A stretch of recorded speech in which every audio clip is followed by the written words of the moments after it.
여러분 지금 내가 입고 있는 점퍼는 그 짙은 곤색의 점퍼입니다. 예. 그래서 내가 전번에는 내 개인적인 얘기를 했는데 그 외에도 내가 이 한국사진작가협회라는 단체에 들어간 후로 참 너무나 어처구니 없는 기막힌 일을 많이 당했습니다. 하여튼 그렇다는 걸 말씀드립니다. 그래서 결국은 그만뒀는데 그런 얘기들을 일일이 내가 시시콜콜 다 하면은 이 정신 건강에 해로워요. 내 얘기를 듣는 여러분들도 정신 건강에 해롭고 그 얘기를 하는 나 역시 정신 건강에 해롭다 그죠. 그래서 더 이상 그렇게 좋지 않은 얘기들은 하지 않도록 하겠습니다. 그래서 이번에는 블라디미르 레닌의 어록을 한번 살펴보는 시간입니다. 소비에트 권력이란 무엇인가? 국민 대다수가 이해하지 못하거나 이해할 수 없는 이 새로운 권력의 본질은 무엇인가? 점점 노동자들의 관심을 끌고 있는 이 권력의 본질은 부자들과 자본가들이 독점하던 국가 경영이 이제는 처음으로 억압받고 박해당하던 계급에 의해 이루어진다는 것이다. 소비에트 권력에 대한 레닌의 정의. 자본주의 사회에서 자유는 언제나 고대 그리스 공화국들에 있었던 자유, 즉 노예 소유자들을 위한 자유와 거의 같은 것이다. 현대의 임금 노예들은 자본주의적 착취와 조건으로 인해 궁핍과 빈곤의 몹시 짓눌려 있기 때문에 민주주의에 신경 쓸 여지도 없고 정치에 신경 쓸 여지도 없으며 따라서 모든 일이 통상적으로 평화롭게 진행될 때에는 주민의 다수가 공적 생활과 정치 생활에서 배제되어 있다. 이건 이제 레닌의 저서 국가와 혁명 중에 있는 어록입니다. 어려움이 실행 불가능한 것은 아니다. 올바른 길을 선택했다는 확신이 중요한 것이니 이 확신은 기적을 이룰 수 있는 혁명적 청력과 혁명적 열정을 100배 강화해 준다. 이게 이제 레닌의 저서 민주주의 혁명에서의 사회민주주의 두 가지 전술 중에 나오는 얘기라는 겁니다. 블라디미르 일리치가 빠르게 연단에 올라 동지들여라고 목을 굴리며 명확히 말했다. 그는 말을 잘못한 것 같아 보였으나 잠시 후 나는 다른 사람들과 마찬가지로 그의 말에 빨려 들어갔다. 매우 복잡한 정치 문제들을 그토록 단순하게 말한 것을 들어본 적은 그때가 처음이었다. 그는 문장을 아름답게 말하려 하지 않았으며 단어 하나를 놀랍도록 손쉽게 그리고 단어의 의미를 손바닥 위에 올려놓듯 정확하게 표현했다. 가볍게 위로 올려져 앞으로 내민 그의 팔과 말을 담고 있는 듯한 그의 손은 적의 주장들을 축출하면서 노동자 계급이 자유주의 부르주아지의 뒤나 옆을 걷는 것이 아니라 자신이 길을 가고 있다는 증거들을 내세웠다.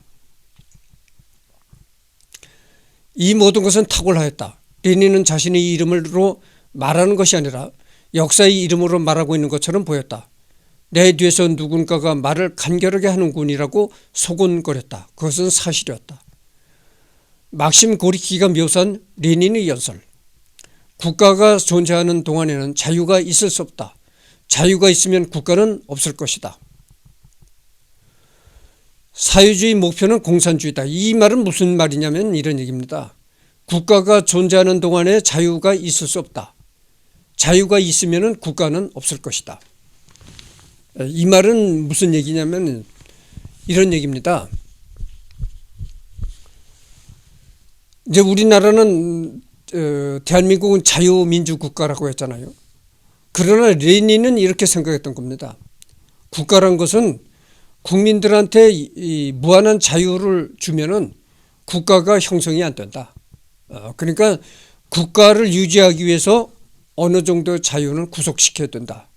이런 그 견해를 레닌은 갖고 있었던 겁니다. 그러니까 국민들한테 100% 자유를 구가하게 되면은 국가라는 게 유지가 안 된다. 그렇기 때문에 국가를 유지하기 위해서는 어느 정도 국민들의 자유를 구속해야 된다. 이런 생각을 갖고 있었다. 그런 얘기죠. 사회주의 목표는 공산주의다. 그리스도를 이해하지 않고서는 역사를 이해할 수 없다. 이런 얘기고. 새로운 노동조직을 확립하려면 노동자는 그 언젠가는 정치 권력을 획득해야 한다. 그들은 낡은 제도의 지주로 행세하고 있는 구정치 체제를 전복해야 한다.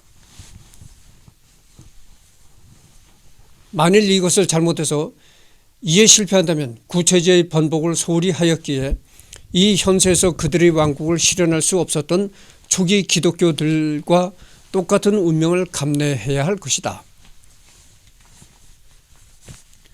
물론 내가 이렇게 말했다요. 이 목표에 도달한 수단이 어디서나 천편일률이라는 것을 암시하는 것으로 이해해서는 안 된다. 국가와 혁명에서라는 그 저서에서 레닌이 또 얘기한 것이죠. 미국이 필리핀 병합에 반대하는 한 일본인에 대해서 그가 정말로 병합 자체에 반대하는 것이 진심이라는 것은 어떻게 증명될 수 있는가? 우리는 오직 그 일본인이 일본의 조선 병합에 반대하여 싸우고 일본으로부터 조선이 분리될 자유를 요구하는 경우에만 그가 진정 성실하게 또 정치적으로 정직하게 병합에 반대하여 투쟁한다고 인정할 수 있지 않을까? 제국주의론에서 이렇게 이야기한 겁니다. 그래서 이제 레닌의 쓴 책의 목록이 나오는데 레닌의 저작은 총 120권으로 1960년대 소련 공산당 마르크스 레닌주의 연구소에서 정리되어 출간되었다. 국내에서는 민주화 이후 가장 유명한 저작 일부만이 번역되어 출판되어 왔으나 2017년부터 아고라라는 출판사에서 전집 출간을 시도하고 있다. 이른바 시장 문제에 관하여 인민의 벗들은 누구이며 그들은 사회민주주의자들과 어떻게 싸우는가? 우리의 임무, 러시아에 있어서 자본주의 발전. 무엇을 할 것인가? 가난한 농민에게 바란다.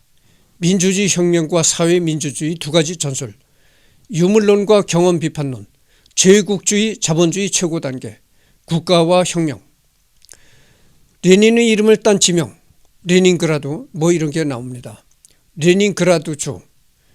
레닌그라드가 현재는 러시아 상트페테르부르크입니다. 이 현재 상트페테르부르크를 예전에는 레닌그라드라고 했습니다. 상트페테르부르크를 둘러싼 주가 이제 레닌그라드 주라고 이름이 붙었었던 것이죠. 뭐 이렇게 여러 지역을 레닌의 이름을 따서 붙인 지역이 많았던 것입니다. 그러니까 이 소련에서는 레닌이라는 인물을 그렇게 중요시했던 겁니다. 그러니까 소련을 건국한 아버지다 이래가지고 건국의 아버지다 이래가지고 이렇게 지역마다 레닌의 이름을 붙였던 것이죠. 근데 이제 소련이 붕괴되고 러시아로 되면서 대다수 지명이 이제 그 도로 바뀐 것이죠. 변경된 것이죠.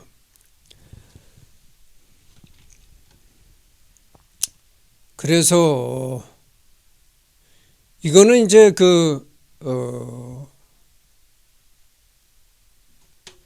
영국의 사회주의자 토니 클리프가 저술한 레닌 평전 4부작이 국내에 들어와 있다. 다만 클리프주의 관점이 뚜렷하게 드러나 이른바 속류민주주의 관점에서 레닌의 활동과 사상을 다소간 곡해하고 있으므로 읽을 때 이 점을 고려할 필요가 있다. 클리프주의 경향에서는 이 책을 거의 종교 경전으로 숭상하고 있다. 사실상 레닌을 자기네들 입장에 맞게 끼워 맞춰서 서구식 부르주아 민주주의에 익숙한 대중들에게 레닌은 독재자가 아니다라고 호소하기 위한 목적으로 집필한 책인 셈인데 막말로 스탈린이 레닌을 왜곡한 것과는 정반대 방향으로 레닌과 스탈린을 왜곡하고 있다라고 해도 과언이 아닐 정도다. 그렇기 때문에 이 책을 읽을 때는 각별한 주의가 필요하다. 클리프 본인부터가 역사학자가 아닌 정치운동가에 가깝고 클리프가 주로 소수로 삼은 1차 사료들은 기껏해야 망명자들의 매우 단편적인 증언이나 일부 법령집 따위 내용들이며 90년대 이후 소련 문서고가 공개됐을 때 클리프는 이미 노쇠한 상태로서 문서고를 뒤져가면서 자신의 이론을 뒷받침할 수준의 연구를 할 수 있을 여력 자체가 안 되었다. 애초에 러시아어로 그 많은 문서들을 해독해야 할 능력 자체는 둘째치고 말이다. 이러한 문제들 때문에 클리프의 소련에 관한 여러 저작들은 그냥 자기가 하고 싶은 말을 하기 위해서 환상 속의 소련을 제시한 것으로 학계에서는 크게 비판하고 있다. 노경덕 교수 또한 클리프의 소련관이 미국 주류학계의 시각과 일치하는 부분이 있고 당시 시대적 혹은 상황적 맥락을 파악하지 않고 스탈린 격가에 치중하여 오류를 범한다고 학술적으로 크게 비판한 바 있다. 당장 레닌의 군수공업 육성에 대해서는 제국주의 위협을 논하면서 스탈린의 군수공업 육성에 대해서는 소련의 자본주의화의 증거로 갑자기 잣대를 바꾸는 모습 등에서 소련사의 맥락에 대해 진지하게 고착했다고 보기는 어려운 인물이 클리프, 애초에 클리프의 주장 자체가 한국의 운동권 사이에서 인기가 이상하게 높아서 그렇지 국제적으로 그리 명성이 높았던 것도 아니다. 이런 얘기입니다. 2001년 3인 출판사에서 영국의 역사학자 로버트 서비스가 저술한 레닌 평전이 정발되었었지만 현재는 절판되고 2017년 러시아 혁명 100주년을 맞아 출판사 교양인에서 문제적 인간 시리즈 12권으로 다시 출간했다. 저명한 러시아 연구자 김남섭 교수가 번역했다. 이런 얘기가 나옵니다. 조선혁명 시대는 원래 역사랑 너무 변해서 레닌이 아닌 울리아노프라는 이름으로 더 자주 불린다. 알렉산드르 2세의 암살이 지연되면서 레닌의 형 알렉산드르 울리아노프가 알렉산드르 3세 암살 미수자가 아닌 알렉산드르 2세 암살자가 되어 러시아에서는 더 이상 살 수 없게 된다. 결국 오스트리아로 이주해서 반독일인이 되었고 독일식 마르크스주의자가 된다. 카리스마는 원역사같이 여전하지만 멘세비키와 볼셰비키 분열은 없어지며 러시아에서의 기반도 없어서 자신도 독재자가 아니라 집단 지도체제의 일원이 된다. 둘러보기 이런 게 나옵니다. 블라디미르 레닌의 관련 문서,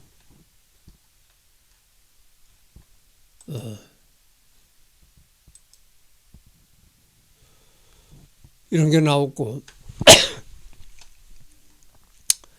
정당 조직 이런 게 나오고 그래서 우린 이 저술을 지금 얘기를 했는데요. 레닌이 쓴 책이 우리나라 출판사에서도 많이 출판을 했다는 얘기죠. 여기 나와 있는 내용이 그겁니다. 우리나라 출판사도 레닌이 직접 쓴 책을 많이 출판했다. 우리나라가 이렇게 이제 많이 언젠가도 내가 얘기했지만 좋게 얘기하면 포용력이 넓어졌다고 할 수가 있고 나쁘게 얘기하면은 좌경화가 많이 됐다 이렇게 얘기할 수가 있는 겁니다. 그래서 내가 잠깐 지나간 얘기를 해드리겠습니다. 내가 고등학교 때까지 이 웅변 대회를 꼭 겪었습니다. 그래가지고 내가 웅변 대회를 하지라는 것이 대학생활 때 내가 웅변 대회를 하지 않았습니다. 고등학교 때까지는 내가 웅변 대회를 꼭 했습니다. 그게 언제 웅변 대회가 있냐면은 6.25 전쟁이 이제 김일성이가 남침해서 6.25 전쟁이 일어났잖아요. 이제 이 공산주의를 얘기를 하다 보니까 이 김일성이 얘기가 또 나올 수밖에 없는 겁니다. 그래서 우리가 국민학교 들어가니까 해마다 6월 그 하순경이 되면은 6.25 때가 다가오면은 해마다 학교에서 그 웅변 대회라는 걸 개최합니다. 교육청 이런 데서 지시가 내려오는 거예요. 학생들한테 웅변 대회를 열어라. 6.25에 대한 웅변 대회를 열으라고 위에서 지시가 내려오는 겁니다. 그래서 그 각 학교마다 6.25에 대한 웅변 대회를 실시하는 거죠. 그래서 그러니까 웅변 이제 경연 대회를 하는 겁니다. 그래서 각 학급의 학생들마다 추려가지고 대표로 나가서 웅변 연설을 하는 겁니다. 그게 무슨 연설이냐면은 6.25 전쟁에 대한 웅변이니까 그때 뭐가 유행했는지를 아십니까? 무찌르자 공산당, 때려잡자 김일성 이런 겁니다. 그리고 한참 웅변하다가 꼭 끝날 때쯤 되면 무찌르자 공산당, 때려잡자 김일성, 무찌르자 공산당, 때려잡자 김일성 이렇게 외치는 겁니다. 응? 그거를 그런 그 웅변 대회를 6.25가 가까워지면 꼭 학교마다 했습니다. 그것이 이제 초등학교도 그렇게 웅변 대회를 했고 중고등학교도 웅변 대회를 했습니다. 내가 웅변 대회를 안 한 것이 대학에 가서만 웅변 대회를 안 한 겁니다. 지금은 초등학교, 중학교, 고등학교 다 웅변 대회라는 걸 하질 않습니다. 그런데 우리가 자랄 때만 해도 그랬다 이 말이죠. 그러니까 북한식으로 얘기하자면 아주 세뇌를 시키는 거야. 어려서부터. 무찌르자 공산당, 때려잡자 김일성이를 어려서부터 이 세뇌를 시켰다니까. 초등학교, 중학교, 고등학교 다 이렇게 세뇌를 시키는 거야. 무찌르자 공산당, 때려잡자 김일성 이러는 겁니다. 여기다 이제 빨간 띠를 두르고 그러는 거예요. 그렇게 웅변 대회를 했습니다. 그래서 이 남북한의 대결이라는 건 그렇게 무서웠습니다. 우린 대한민국도 그렇게 세뇌를 시켰던 거예요.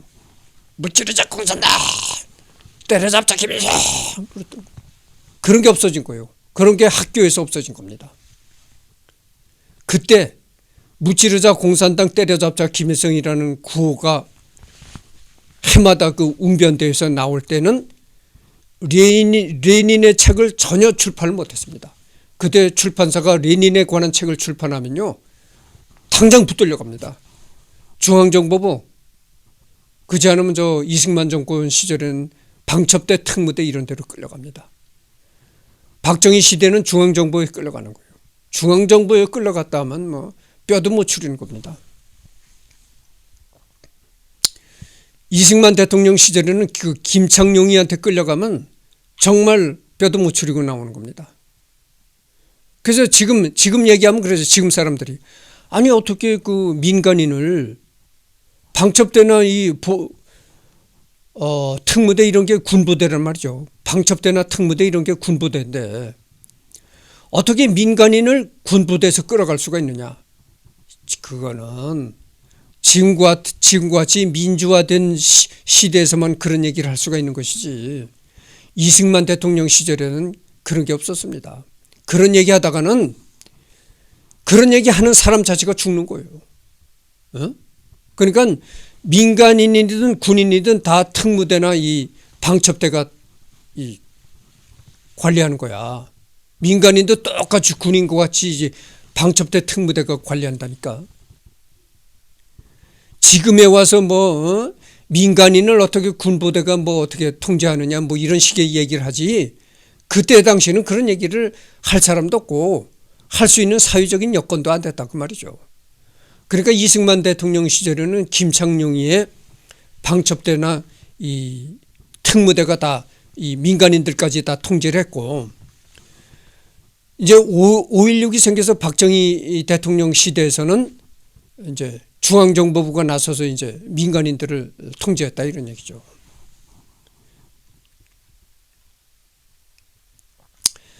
그래서 이게 아까도 얘기를 했지만 이 레닌의 책이 요즘은 많이 우리나라 출판사에서 출판을 합니다.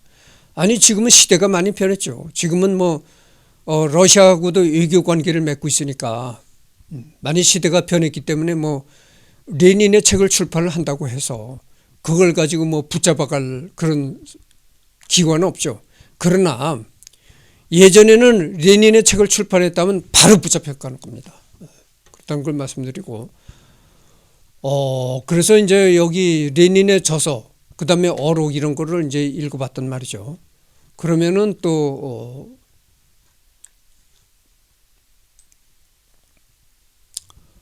여담이 나옵니다. 여담 이것도 내가 했죠.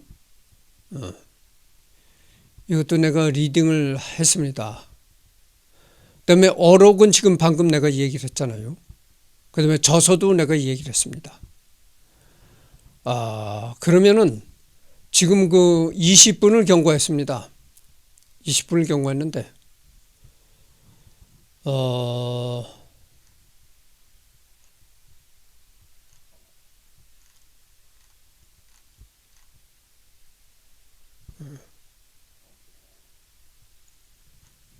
그래서 그 둘러보기 이런 얘기가 나오는데 하여튼 뭐 그래서 레닌의 나무 위키 리딩하는 시간은 끝났습니다. 그래서 지금 20분을 경과했거든요. 끝났고 다음에는 이제 오늘은 더 이상 녹화가 없습니다. 다음에는 내일 일요일에 그 서점에서 교보문고에서 구입한 레닌에 관한 책을 리딩하는 그런 진행을 하도록 하겠습니다. 하여튼 뭐 그래서 내일은 레닌에 관해서 쓴 책을 리딩을 하는 그런 시간을 갖도록 하겠습니다.